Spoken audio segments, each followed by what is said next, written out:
கதிரவன் நேர் சொந்தங்கள் அனைவருக்கும் வணக்கம். இலங்கையின் காலை நேர தலைப்பு செய்திகள்.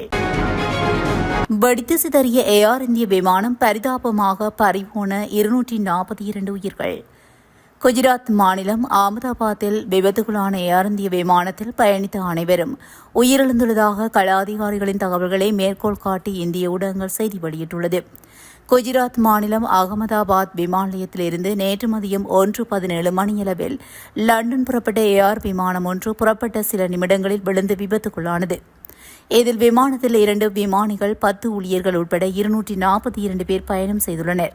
இதில் 169 பேர் இந்தியர்கள், 53 பேர் இங்கிலாந்தை சேர்ந்தவர்கள், ஒருவர் கனடா நாட்டை சேர்ந்தவர் என தெரிவிக்கப்பட்டது.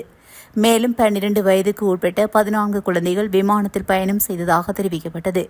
இந்நிலையில் குறித்த விமான விபத்தில் யாரும் உயிர் பிழைக்கவில்லை என தெரிவிக்கப்பட்டுள்ளது. அகமதாபாத்தில் நிகழ்ந்த ஏர் இந்திய விமான விபத்தில் பல உயிர்கள் பலியானது குறித்து இலங்கை மிகுந்த அதிர்ச்சியும் கவலையும் அடைந்துள்ளதாக இலங்கை வெளியுறவு அமைச்சு தெரிவித்துள்ளது. இந்த அனர்த்தம் குறித்து இலங்கை வெளியுறவு அமைச்சு அறிக்கை ஒன்றை வெளியிட்டுள்ளது. வெளியுறவு அமைச்சகம் வெளியிட்டுள்ள அறிக்கையில் இந்த துயர சம்பவத்தால் பாதிக்கப்பட்டவர்களின் குடும்பத்தினருக்கு மனமார்ந்த இரங்கலை தெரிவித்துக் கொள்கிறோம் என்று தெரிவிக்கப்பட்டுள்ளது.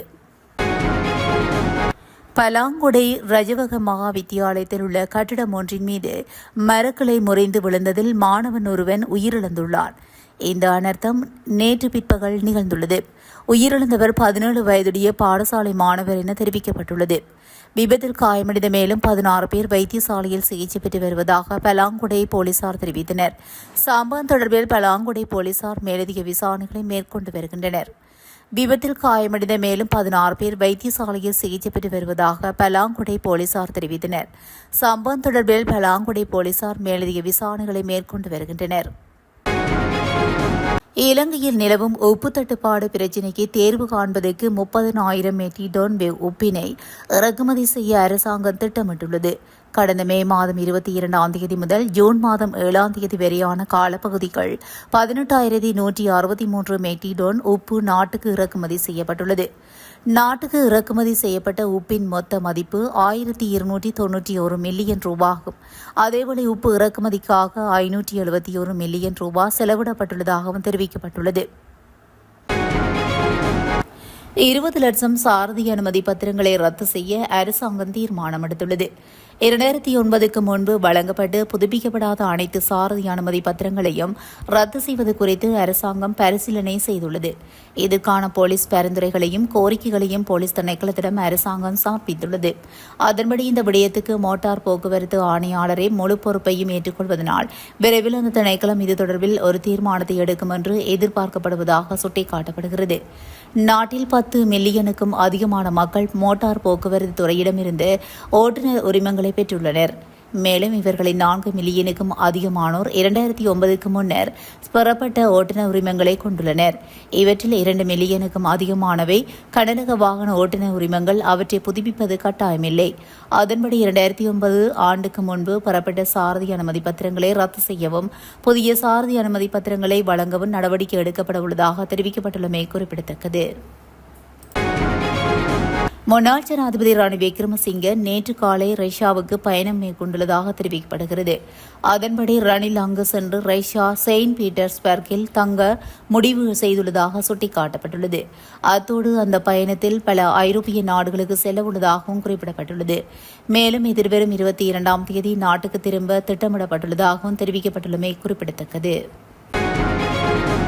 கணவனால் தீ வைத்து எரிக்கப்பட்டு காயமடைந்த நிலையில் சிலாபம் வைத்தியசாலையில் அனுமதிக்கப்பட்ட மனைவி நேற்று முன்தினம் இரவு சிகிச்சை பலனின்றி உயிரிழந்துள்ளதாக சிலாபம் போலீசார் தெரிவித்தனர். உயிரிழந்தவர் புத்தளம் சிலாபம் அம்பக தவில பிரதேசத்தைச் சேர்ந்த 39 வயதுடைய 5 பிள்ளைகளின் தாய் என கூறப்படுகின்றது. சம்பவம் தொடர்பில் தெரிய வருவதாவது உயிரிழந்த மனைவி வர்த்தக வளாகம் ஒன்றில் பணிபுரிந்து வந்துள்ளார். தனது மனைவி தன்னுடன் பணிபுரியும் சக ஊழியருடன் தகாத உறவில் ஈடுபட்டிருப்பதாக கணவன் சந்தேகமடைந்துள்ளார். இதனால் மனைவிக்கு கணவருக்கும் இடையில் தினமும் தகராறு ஏற்பட்டுள்ளது.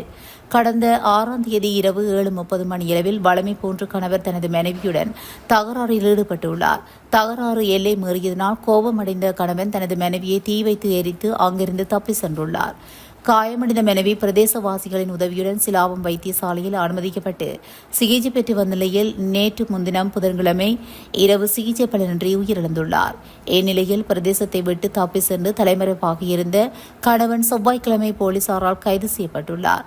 கைது செய்யப்பட்ட கணவன் சிலாபம் நீதவான் நீதிமன்றத்தில் ஆஜர்படுத்தப்பட்டதை அடுத்து எதிர்வரும் 20ஆம் தேதி வரை விளக்கமறியல் வைக்கப்பட்டுள்ளார்.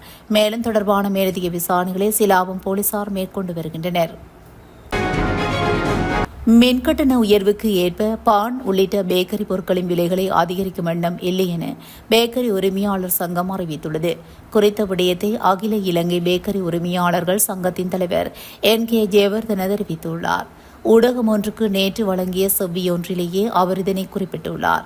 உற்பத்தி செலவில் அதிகரிக்கப்பட்ட மின்சார கட்டணம் சேர்க்கப்பட்டாலும் தற்போது பேக்கரி பொருட்களின் விலையை அதிகரிக்கும் எண்ணம் இல்லை. அத்துடன் விலைகளை அதிகரிக்க வேண்டாம் என்று பேக்கரி உரிமையாளர்களிடம் வேண்டுகோள் விடுப்பதாகவும் சங்கத்தின் தலைவர் தெரிவித்துள்ளார்.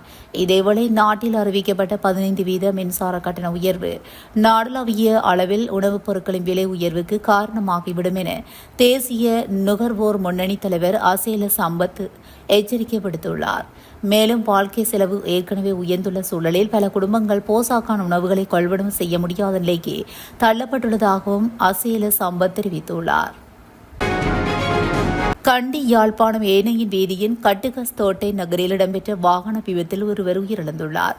அனுராதபுரத்திலிருந்து கண்டி நோக்கி பயணித்த பேருந்து ஒன்று வீதியை விட்டு விலகி வீதியோரத்தில் நிறுத்தப்பட்டிருந்த முச்சக்கர வண்டி மற்றும் மோட்டார் சைக்கிளில் மோதியுள்ளது. விபத்தில் பலத்த காயமடைந்த முச்சக்கர வண்டி சாரதி கண்டி வைத்தியசாலையில் அனுமதிக்கப்பட்ட பின்னர் உயிரிழந்தார். சம்பவத்தில் 58 வயதுடைய பரகொட அழுதனிய பிரதேசத்தை சேர்ந்த ஒருவரே உயிரிழந்துள்ளார். சடலம் கண்டி வைத்தியசாலையின் பிரேத அறையில் வைக்கப்பட்டுள்ளதுடன் பேருந்து சாரதி கைது செய்யப்பட்டுள்ளார். மேலும் சம்பவம் தொடர்பான மேலதிக விசாரணைகளை கட்டுகஸ்தோட்டை போலீசார் மேற்கொண்டு வருகின்றனர். இலங்கையில் கொரோனா தொற்றினால் 2 பேர் உயிரிழந்துள்ளதாக சுகாதார பிரிவு தெரிவித்துள்ளது. குறித்த விடயத்தை சுகாதார மேம்பாட்டு பணியகத்தில் நடைபெற்ற ஊடகவியலாளர் சந்திப்பில் வடமேல் மருத்துவ பீடத்தின் தலைமை மருத்துவ பேராசிரியர் துசாந்த மெதகர தெரிவித்துள்ளார். அத்துடன் இலங்கையில் சுவாச நோயாளிகளின் 9 முதல் 13% வரை தற்போது புதிய கொரோனா தொற்றால் பாதிக்கப்பட்டுள்ளதாக துசாந்த மெதகர குறிப்பிட்டுள்ளார். அவர் மேலும் கருத்து வெளியிடுகையில் இந்த COVID-19 தொற்று மிக குறைந்த தீவிர நிலையில் உள்ளது. தீங்கு விளைவிக்கும் விளைவுகள் மிக குறைவு. ஆனாலும் பலவீனமான நோய் எதிர்ப்பு சக்தி கொண்ட 65 வயதுக்கு மேற்பட்ட நோயாளிகளுக்கு இது தீவிரமாக இருக்கலாம். இந்நிலையில் இலங்கையில் 2 இறப்புகள் ஏற்பட்டுள்ளதாகவும் அதை தவிர தற்போது எங்களுக்கு ஒரு தீவிரமான சூழ்நிலை இல்லாதனால் தேவையில்லாமல் பீதி அடைய தேவையில்லை என வயப்ப மருத்துவ பீடத்தின் முதன்மை மருத்துவ பேராசிரியர் தொசாந்த மெதகர தெரிவித்துள்ளமை குறிப்பிடத்தக்கது. இத்துடன் இலங்கையின் முக்கிய செய்திகள் நிறைவடைகின்றன. தொடர்ந்தும் செய்திகளோடு இணைந்திருக்க கதிரவன் நேசுடன் இணைந்திருங்கள்.